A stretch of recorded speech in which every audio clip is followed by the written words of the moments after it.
All right, we are live here, driving it home with the professor. Hopefully, in better quality for me. Hopefully, my guest is in super low quality just because he's not nearly as handsome or as bald as I am. But we have the actuarial assassin, Jon Forster.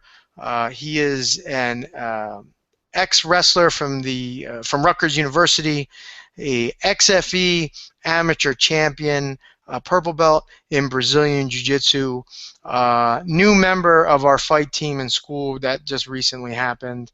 All-around good guy. Is a professional actuary at a very big health insurance company. And he has a big fight coming up. He's turning pro. He's come to us to help him in his pro debut. And I'll let Jon introduce himself. Anything that I missed that the fans of, we have 101 subscribers, so we've broken triple digits. Good deal. Good deal. Yeah. So you forgot how incredibly good looking I am. You know how smart and all that other good stuff. So good job introducing me. All right, cool. So I kind of covered everything. So Jon has an interesting nickname. He bills himself as the actuarial assassin. I know what an assassin is. It's somebody that's paid to kill people. Obviously, Jon does not kill people, but he is paid in his real life to be an actuary. I have a basic understanding of what an actuary is, but Jon, for the good folks at home that might not know what an actuary is, what is an actuary?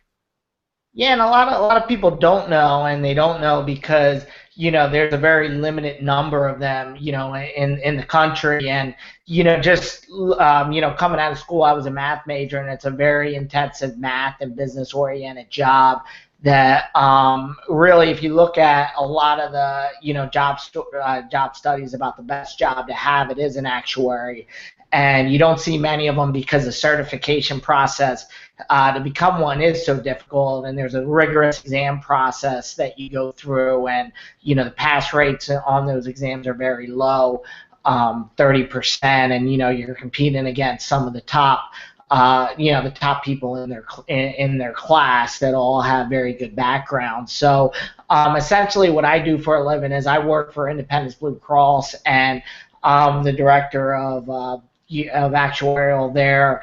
There's a couple directors. I'm the director of my specific area, and we're essentially financial forecasting for the company, analyzing risk, pricing products, setting up mathematical reserves. All not too exciting, but it's very fun because you are kind of the lifeblood of the financial integrity of the company, and you are trying to do some business strategies and figure out analyzing risk and figure out basically how the company's going to perform over the years in different avenues. So, is it the kind of thing where you kind of, and I guess since the Affordable Care Act, or AKA Obamacare, things might have been differently, and I guess has your job changed since the Affordable Care Act and pre and post Affordable Care, the way you kind of have to use your mathematics or your actuarial skills? Yeah, it definitely did. There's a lot more, there's a lot more regulations and a lot more, filings that we have to do for the states. There always been that in insurance. I mean, we don't just, pick rates out and, put them out on the street for people to buy. There's always a pretty intensive regulatory environment that you're dealing with there, where you have to actually submit your rates and your justification for the rates that you are, that you're sending out on the street to the state departments. And with the Affordable Care Act, there's actually another layer there too, because there's a lot of federal regulations that are out there, and you have to be, one, compliant with the regulations, and two, there's a lot of one big thing with the Affordable Care Act is there's a lot of subsidies, and there's some risk sharing between the the insurance company and the federal government. So you have to take all that into account when you're doing your calculations and when you're computing your rates, and then when you're analyzing the company's performance as well. So it definitely adds a certain layer there that makes it a little complicated. So now, when you say that you're sharing the risk with the federal government, so prior to the Affordable Care Act coming out, the risk was shared among the subscribers and Blue Cross, and not the government. Is that correct? Yeah, well, it's not the government per se. The government has collected money in forms of taxes from the insurers that are providing these subsidies, and also for the first couple years of the plan, if first couple years of the program, if your company's performance comes in very well, you would then owe money back. Where if another company's performance, is bad, where they have subscribers that are actually having higher price claims, they're actually getting money from the government. So you're figuring out how much, the member or the group isn't paying 100% of the premium. Some of that money's coming from subsidies, and where in the past everything was coming from the members or the groups. So I can imagine that anybody that started listening to this podcast, if they aren't bored yet, Yeah. are probably pretty bored by now. Yeah. But that being said, I guess before, when I used to think of an actuary, right, it was like he's a 42-year-old smoker with low cholesterol, and his life insurance policy is going to cost him this much. Right? Is that kind of like an easy way of saying that would be an actuary that calculates what my life insurance policy premium is based upon these health and other kind of factors that they use? Yeah, well, that's, actuaries do a large variety of functions. So that would be, an actuary's role that's working for a life insurance company.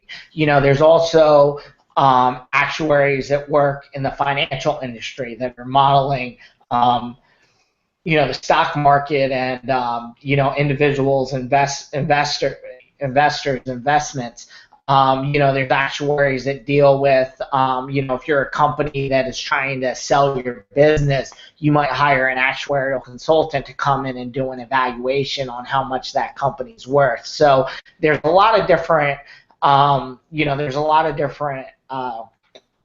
things that actuaries do, but it all comes down to the root of financial modeling, and financial forecasting is what the baseline expertise is.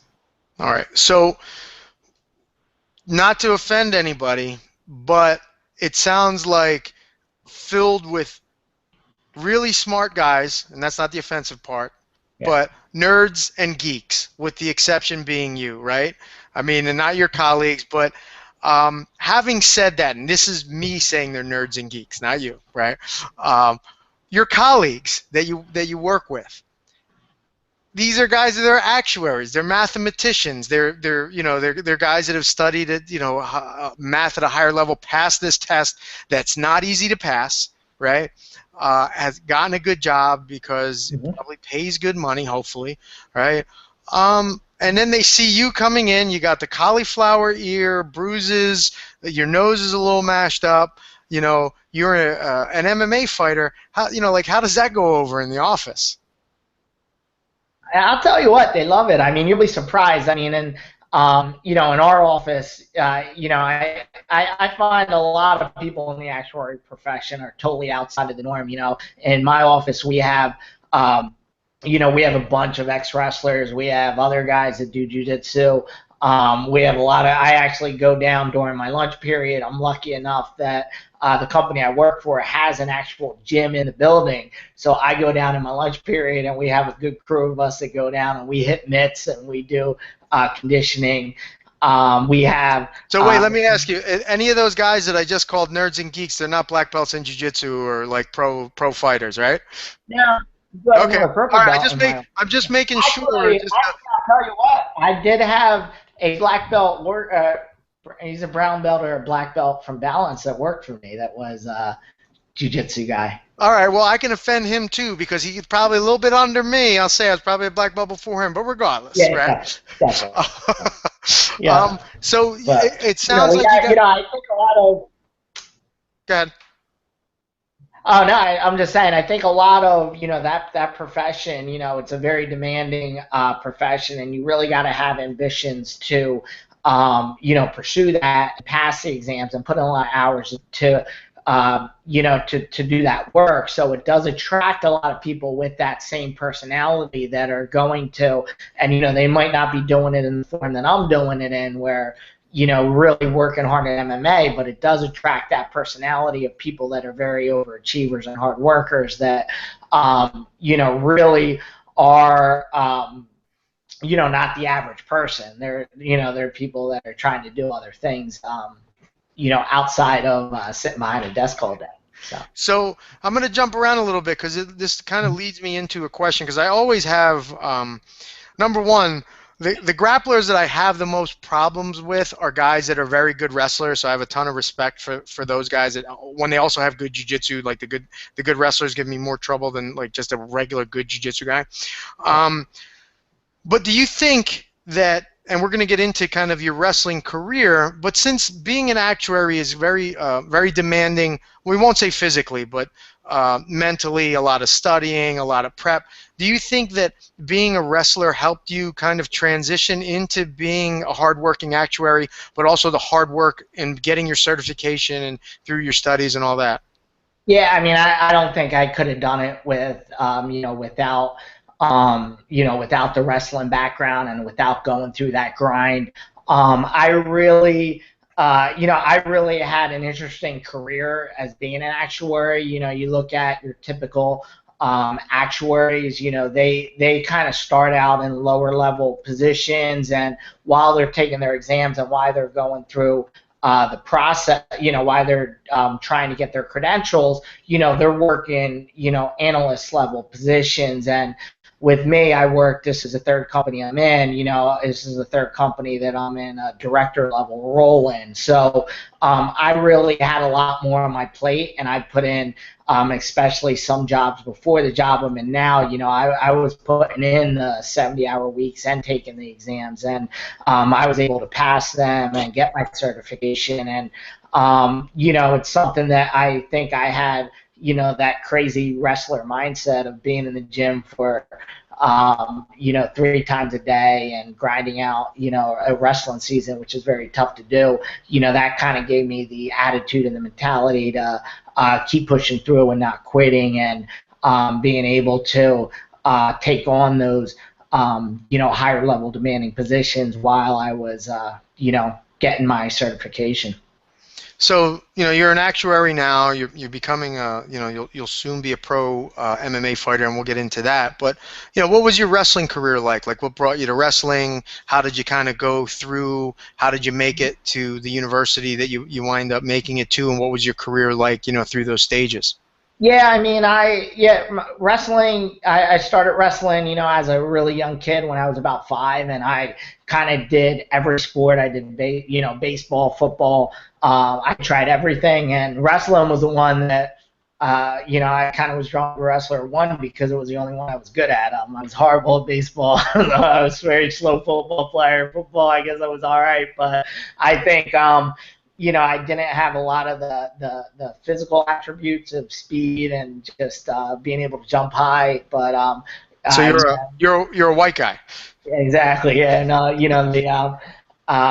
I have I'm able to just kind of grind it out. I think, my wrestling, I was really just one of those guys that kind of grinded it out, and really able to push the pace. And I was able to, and then, I placed in the state tournament twice. I took fifth in the state tournament my junior and my senior year, So and my senior. this is in New Jersey. So the people that aren't in New Jersey kind of understand. I mean, there's in high school wrestling, there's probably only a couple states that matter, right? I mean, less than a handful. New Jersey being one of them. So placing in New Jersey is would be like winning in some of the lesser states, for lack of better context for somebody. Yeah. I mean, most states, New Jersey is one of the tougher, state tournaments in the country.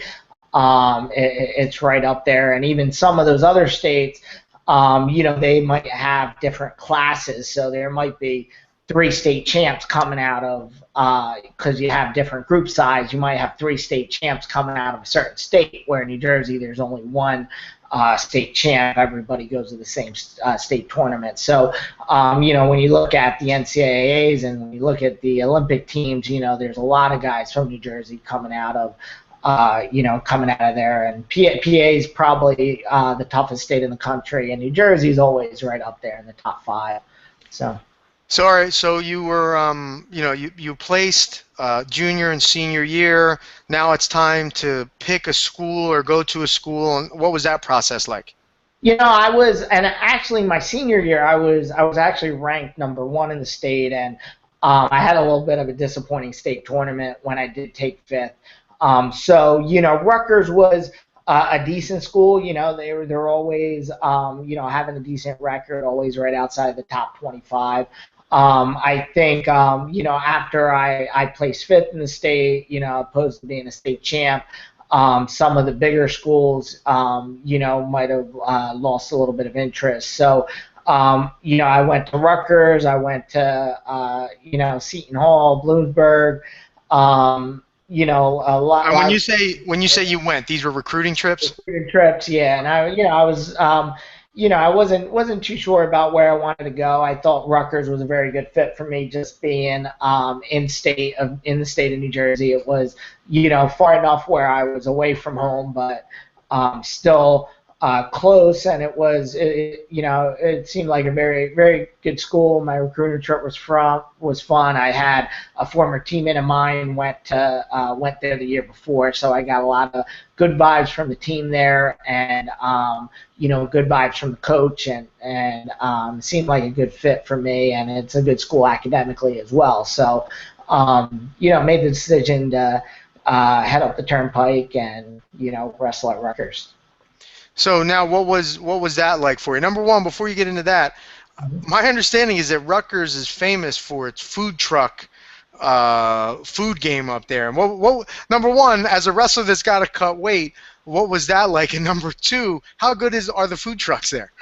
They're amazing. Fat Cats, Fat Darrells. They're amazing up there. They got you get.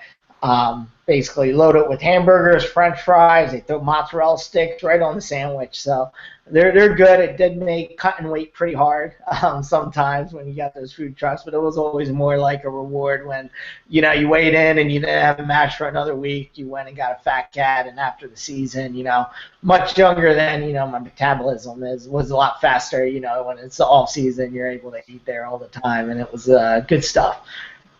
So now we've gotten past the food trucks. So it is true how good the food is up there. What was your career like at Rutgers? I did well. I did well all 4 years. I was always a starter on the team. I was a captain my last 2 years. I ended up with actually still have the fifth most wins in school history. I was nationally ranked, 14th in the country was the highest I got up to. Never made the national tournament. I had a very tough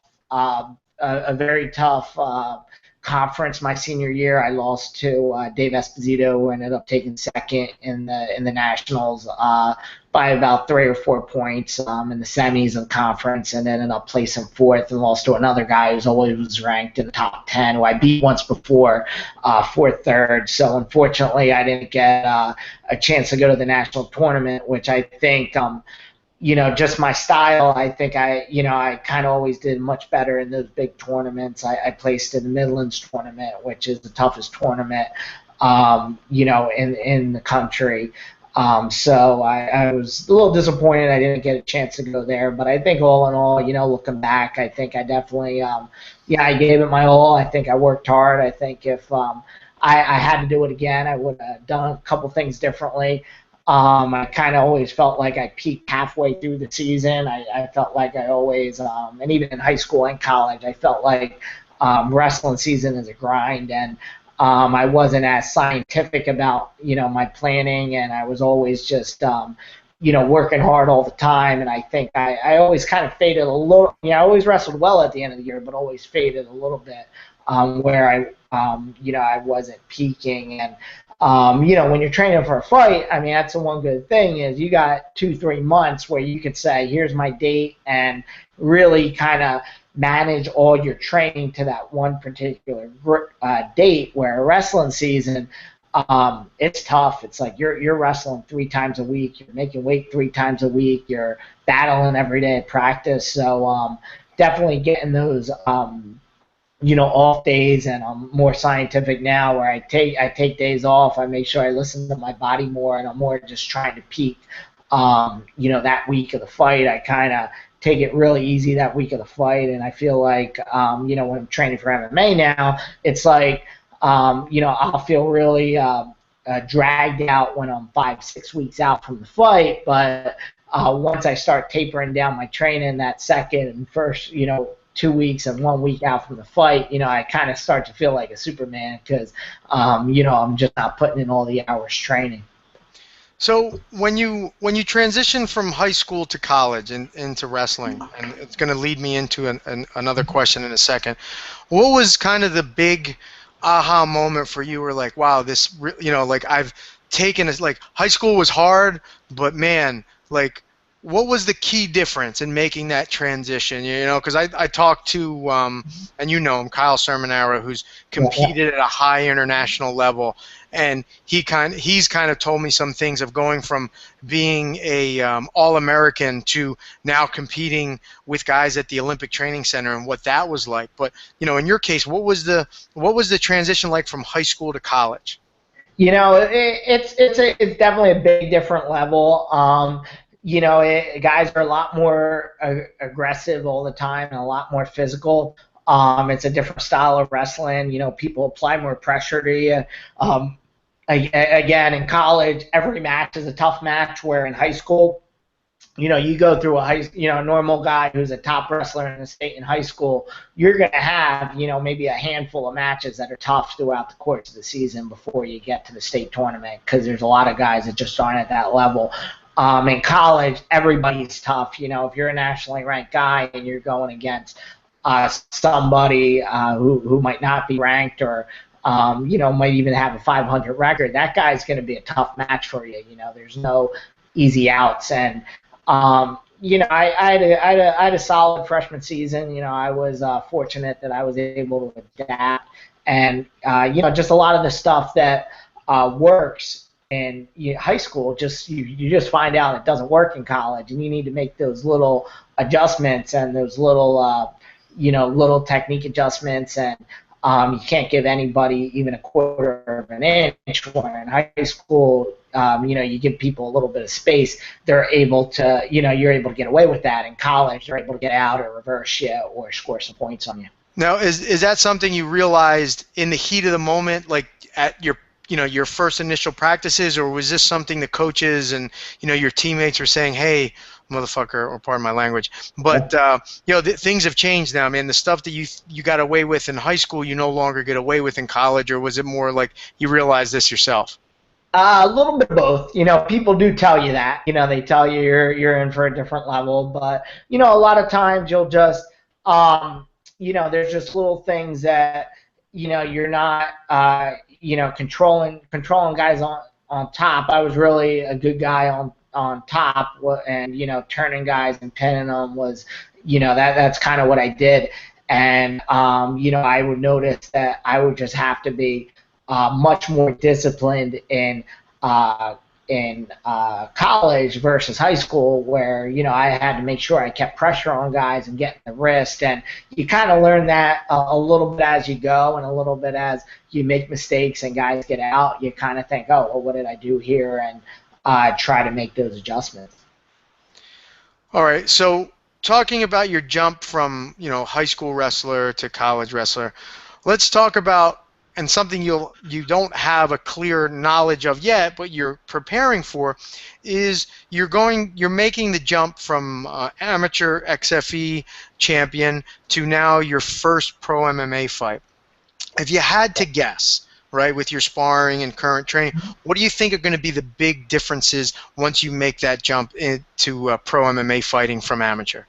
Yeah, and I think it's a little similar. I spar with a lot of pro guys now, and I do notice that just in the stand up, certain things where, and just going back to, even when I was an amateur, you do notice a difference when you're sparring with the pro guys and guys that are very elite at stand up versus sparring with guys that might be at that amateur level.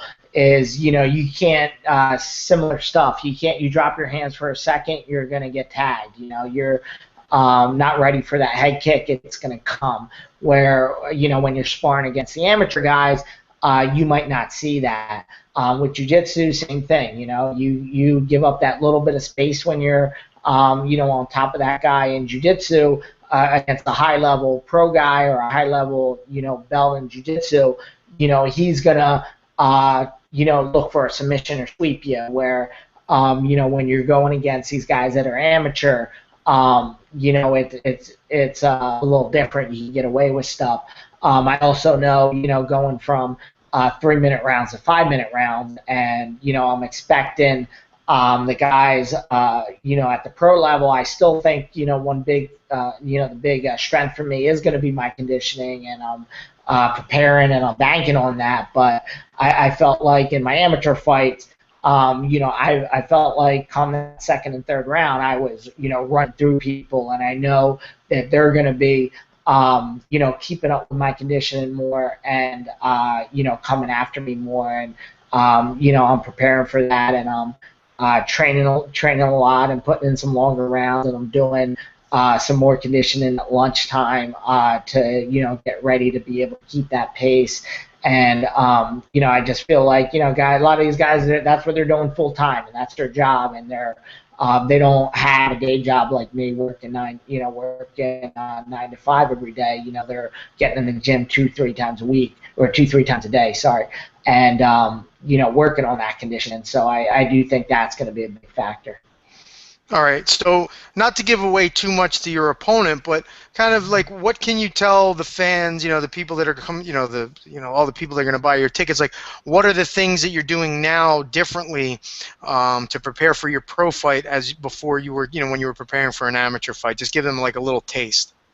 I think I'm just trying to do everything. Even when I was an amateur, I was still training with the goal of going pro. So I was, trying to, get the better sparring in, get the, go with the better guys, and get the conditioning and put in the hard work. I think I'm just trying to take everything up a level, and I'm really kind of going to a lot of different gyms. I was at Nakamura last night with some very good high-level guys, Bill Algio, some good jiu-jitsu guys over there.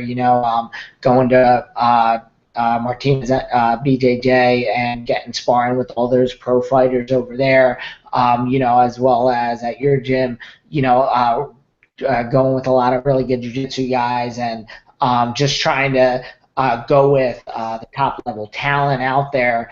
And I believe if you're going with those guys and you're training with those guys, all the time, that's what's going to get you to that next level.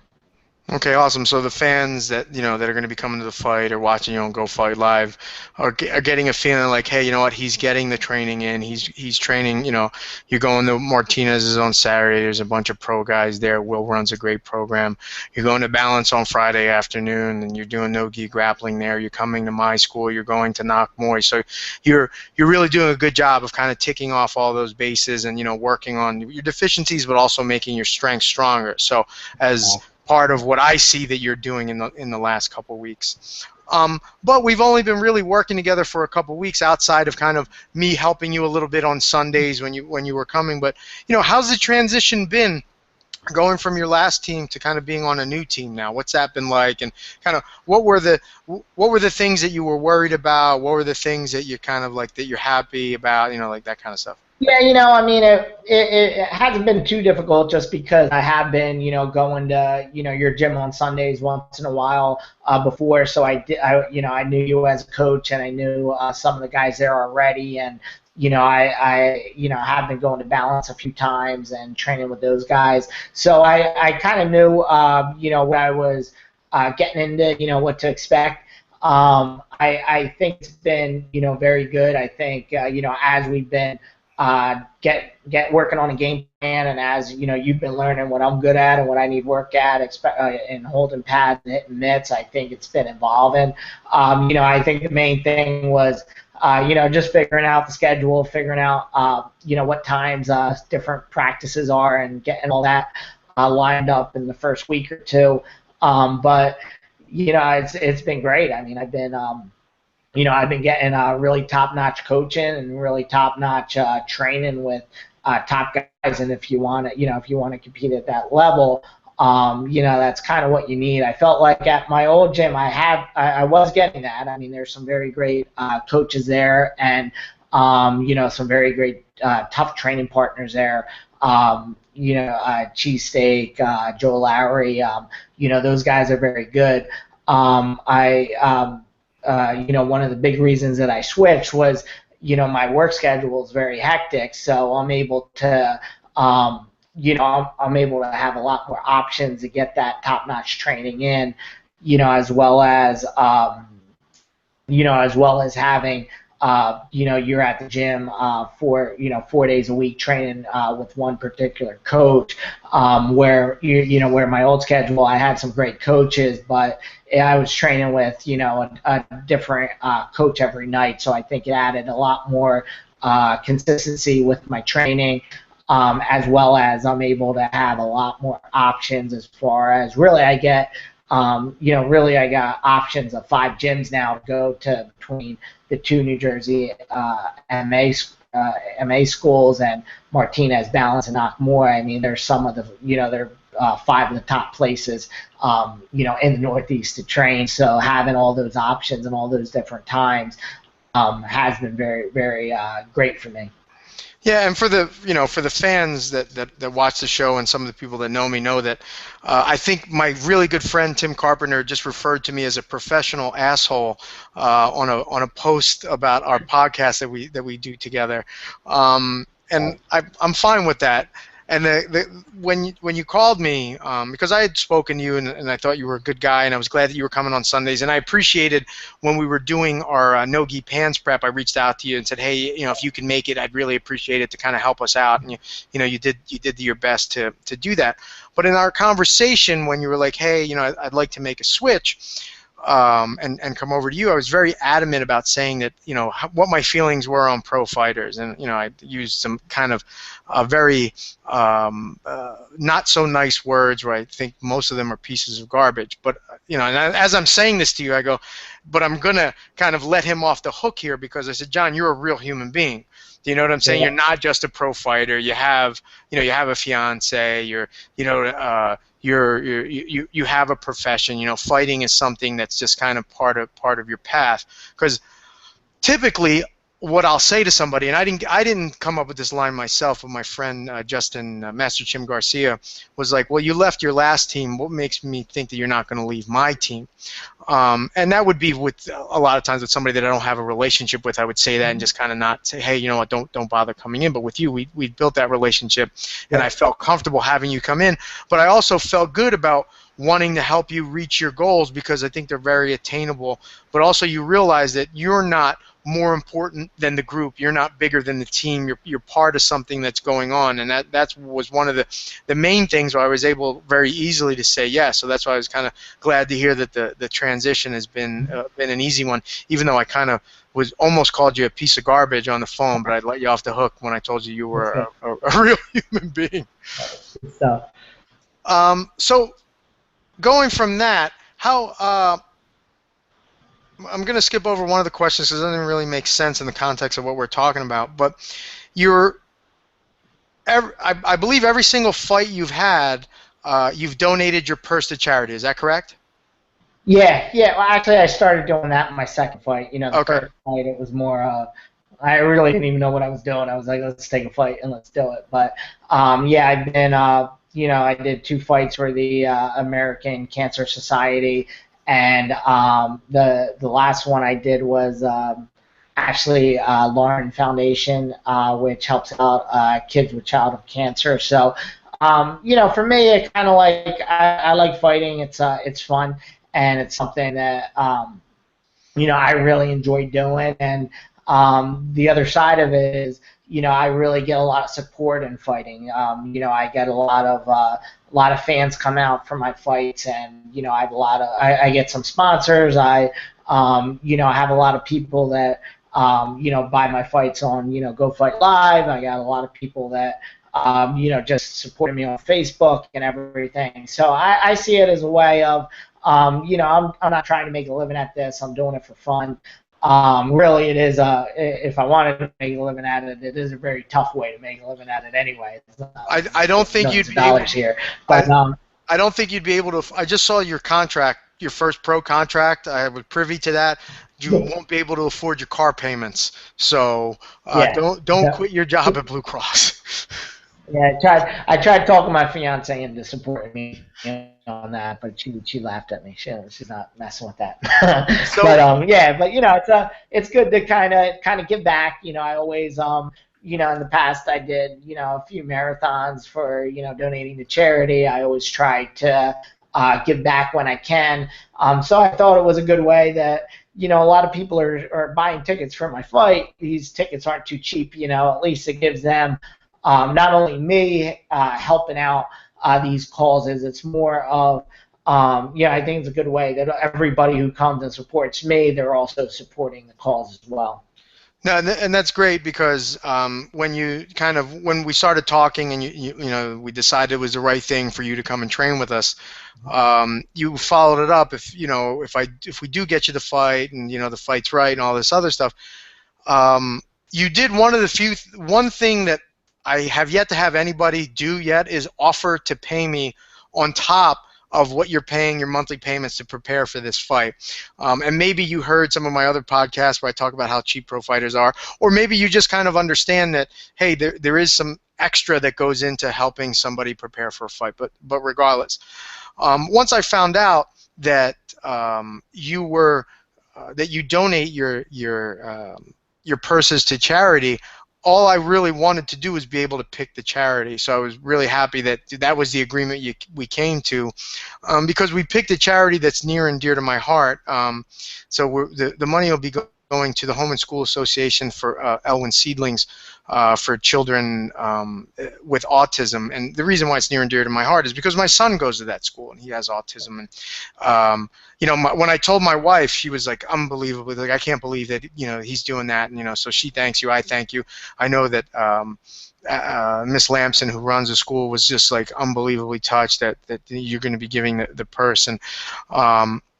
So I wanted to thank you personally. I know I've thanked you before, but let's thank you on video. I appreciate you letting me kind of do that. And it could be something that could be helpful because the Home and School Association, they get to use that money how they see fit. So it's not like it goes to this big company and then the big company disperses it. No, it goes directly to the school, and then the school and the Home and School Association decide together, hey, what can this money be used best for? And I've already talked to them. They're more than happy to have us come do a tour, so you'll get to see who and what you're fighting for. So hopefully that burns. You have a strong fire, but you'll get to see what that fire really means. So that like for the fans out there that want to get behind a cause, autism is running rampant throughout the United States, and schools need help and funding. So we really, as a parent of an autistic child, I really appreciate what you're doing here. So. Yeah, when you said that charity, I definitely thought it was a great one. Outside, one of the main reasons is helping, your son. You have that personal connection, but I do know, some other people that have autistic children, and I know that it is a lot. I think, is it 1 in 100 or something along It's that? even now. It's like in boys, it's like 1 in 60. I think in Yeah. total population, 1 in 87 or so. So then every year, when as they get better at diagnosing it, the Mhm. prevalence becomes higher and higher. Yeah, so there's a big need to, help out, and I definitely always like to help kids. When I can, I help. I try my best. It's tough with my job, but I try to, get back and coach wrestling, and I'm always, trying to help out the youth because they're the next generation. Right, as Whitney Houston said. You know, Yeah. but I think I think it's a really cool thing, and I'm invested. You're invested. It's great, and you're doing a good job with your training. You're training with the right guys, obviously, and you're getting access to some high level people. It's getting late. You have training tomorrow. You got to be at work. Anybody you'd like to thank? Let's let everybody know, number one, when your fight is, who your opponent is, what organization we're fighting for, and then any sponsors or anybody else you'd like to thank.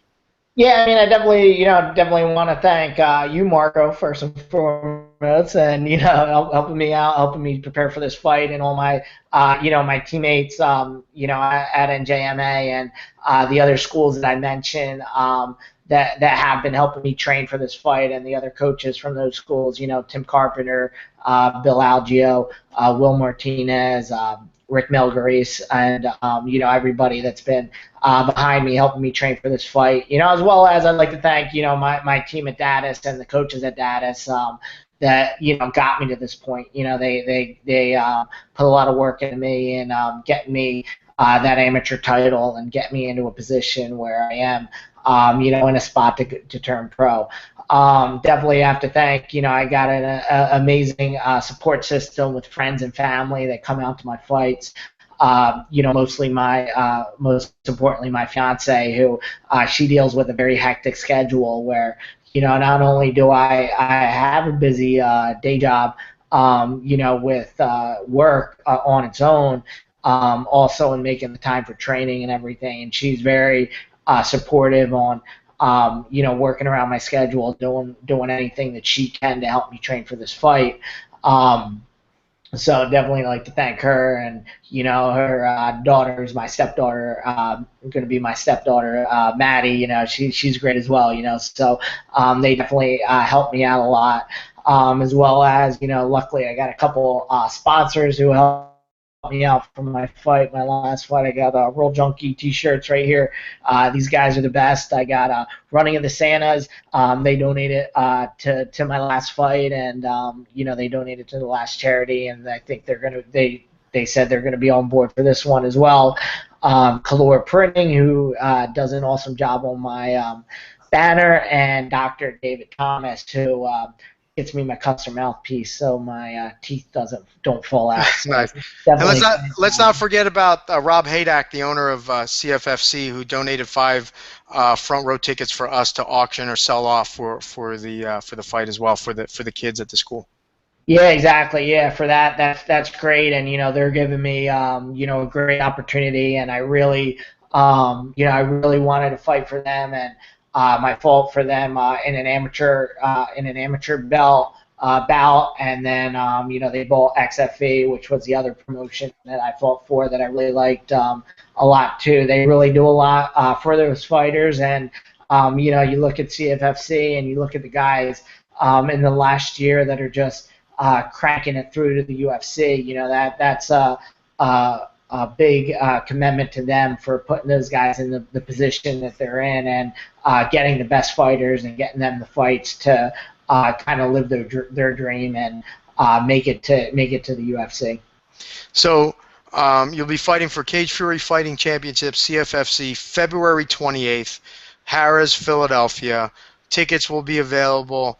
They can get them from you. I'll put a link to your Facebook if anybody wants to send you a private message. Once we get kind of a website going or a web page, we can see if we can get something going where people could just donate or buy tickets online or something. We'll figure it out. But we'll put all those links down there. John, I'll see you in the next couple of days. We got more training to do. February 28th is quickly approaching, but we're going down the right path. Thank you for driving it home with the professor. Any parting shots you'd like to give? Nah, just thanks a lot. Thanks for having me. I'll see you in training. All right, cool. Thanks, man. All right, appreciate it.